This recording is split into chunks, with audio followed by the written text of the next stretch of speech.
celebramos a solenidade de Corpus Christi, vamos ler o Evangelho de Marcos, capítulo 14, versículos 12 a 16, 22 a 26. O texto se concentra nos últimos momentos da vida de Jesus, visto que as autoridades procuravam uma cilada para prendê-lo e matá-lo, e contavam com o auxílio de um de seus discípulos, Judas. Portanto, está para realizar-se aquilo que Jesus vinha anunciando, a saber, que ele iria sofrer, ser rejeitado, morrer, mas que ressuscitaria no terceiro dia. Então, do ponto de vista literário, o contexto é de suspense e tenso. O texto que a liturgia nos oferece está dividido em dois momentos: a preparação da ceia e a ceia. E nós vamos analisar por partes. A preparação da ceia, versículos 12 a 16. Diz o texto: era o primeiro dia da celebração dos pães sem fermento, a Páscoa, quando se imolava o cordeiro. Antes de mais nada, o narrador nos põe a par das circunstâncias. Era o evento mais importante dos judeus, grande fluxo de peregrinos em Jerusalém, pois, conforme as mudanças dessa festa ao longo da história, a imolação do cordeiro deveria ser feita no templo de Jerusalém. E eles, Jesus e os discípulos, ainda estão aos redores da cidade, em Betânia. Onde queres que vamos fazer os preparativos para comeres a Páscoa? São os discípulos a tomar a iniciativa. A pergunta é sobre o lugar. Ora, se Judas sabia que as autoridades queriam prender a Jesus, isso quer dizer que era do conhecimento de todos. Então faz sentido a pergunta: aonde? Betânia, onde estão? Arriscar em Jerusalém ou em outro lugar?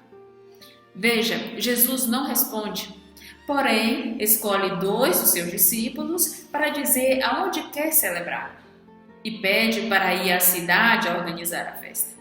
Dá detalhes do lugar, como identificar o homem que irá hospedá-lo. Diz ele que tal homem carrega água em um recipiente diferente de todos os demais. Tudo isso cheira a descrição, despistar de uma possível captura antes da celebração da Páscoa. E o narrador conclui essa primeira parte afirmando que tudo deu certo conforme planejado por Jesus e deixando prodigiosamente que toda a nossa atenção seja voltada para a noite dessa celebração. A segunda parte, a ceia, versículos 22 a 26.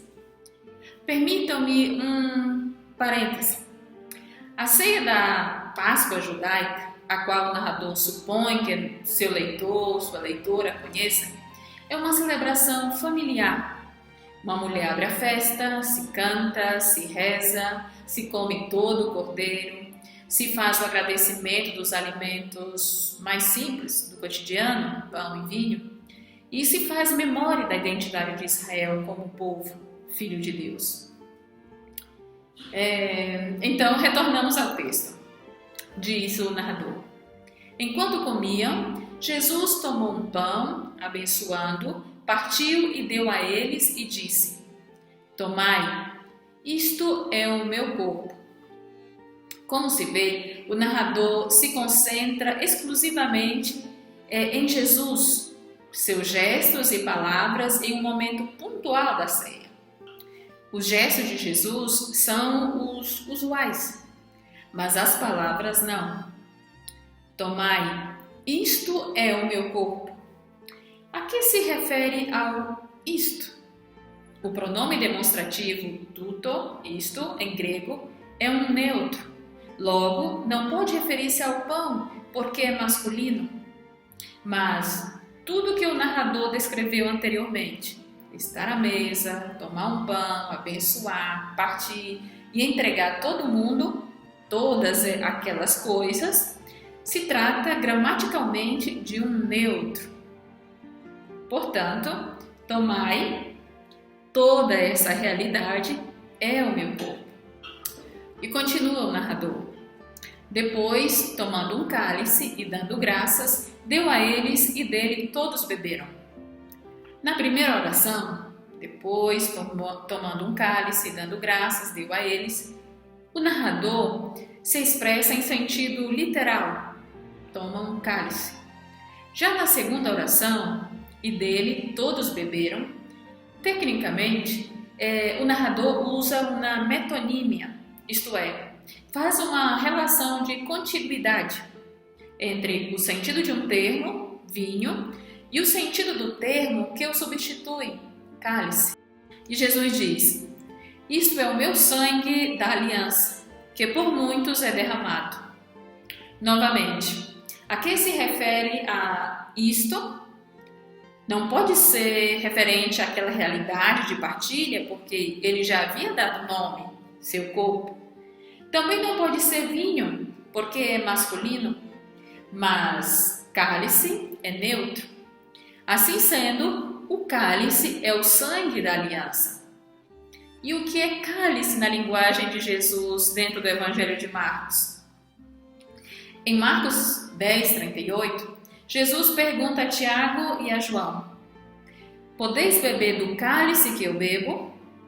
E mais adiante, em Marcos 14:36, Jesus, com aflição de morte, reza e pede ao Pai: Pai, afasta de mim esse cálice. Então, podemos dizer que cálice é uma metáfora para falar do seu sofrimento, da morte, da cruz. E acrescenta Jesus: em verdade vos digo, não beberei mais, de jeito nenhum, do fruto da videira, até aquele dia em que eu beba novo no reino de Deus. As expressões de Jesus são no tempo futuro. No futuro imediato, não beberei mais. E outro futuro em data aberta. O que implica dizer que Jesus irá sóbrio, lúcido, com toda a força regenerativa que o jejum proporciona, para então poder enfrentar o que está por vir, a morte. Quanto à data aberta, beber o vinho novo, fruto da videira, só verá quem também estiver no lugar onde Deus reina. E o narrador termina a história dizendo que terminaram como de costume, cantando o hino, que era o Salmo 114, específico para essa celebração, que era um hino de louvor ao Deus libertador. E diz que depois daí vão ao Monte das Oliveiras. Se afastam mais um pouco da cidade. E agora, o que dizer dessa história? Conforme a nossa leitura, o narrador fez com que conhecêssemos os últimos momentos de Jesus em uma refeição, cujo diferencial é que Jesus sabia da morte iminente. Então, se o nosso raciocínio está correto, essa ceia quis ser uma despedida aos moldes de um rito simples, familiar, cotidiano, bem raiz. Em síntese, o narrador quis que olhássemos como Jesus vivenciava aqueles instantes, suas últimas palavras, como ele lia a sua vida, e a partir disso, o narrador quer que compreendamos a boa notícia dessa ceia. Certamente você extrairá uma ou várias mensagens. Por nossa vez, compartilharemos 2 mensagens e deixaremos uma sugestão para quem tem interesse e tempo para complementar a reflexão. 1. Quem vive uma enfermidade em estágio final, quem enfrenta a aflição da morte iminente, por exemplo, Jesus estará tomando desse cálice também. 2. Nessa despedida, Jesus sanciona definitivamente a sua doação de vida. Ele está presente no pão repartido. E vimos que é mais do que pão. Entretanto, 19 milhões dos nossos irmãos e irmãs no Brasil estão com fome. Nosso sistema econômico, ecológico, político, social, às vezes até mesmo nossos ritos, não tornam presente o corpo de Jesus. E por fim, sugerimos uma pintura, A Última Ceia, do artista italiano Tintoretto, pois consideramos essa obra em sintonia com o texto de Marcos. E para concluir a nossa reflexão, gostaríamos de recitar um pedacinho da poesia cantada de Belchior. La vida es sueño. Tradução livre. Nestes tempos de fúria, a verdade está gravemente ferida. Os profetas, pregando da terra prometida, dizem que um céu prateado recompensa a subida. Irmãos, a vida é um sonho de liberdade sem medida. Se você não o sonhar juntos, se desfaz a saída. Um abraço e boa celebração!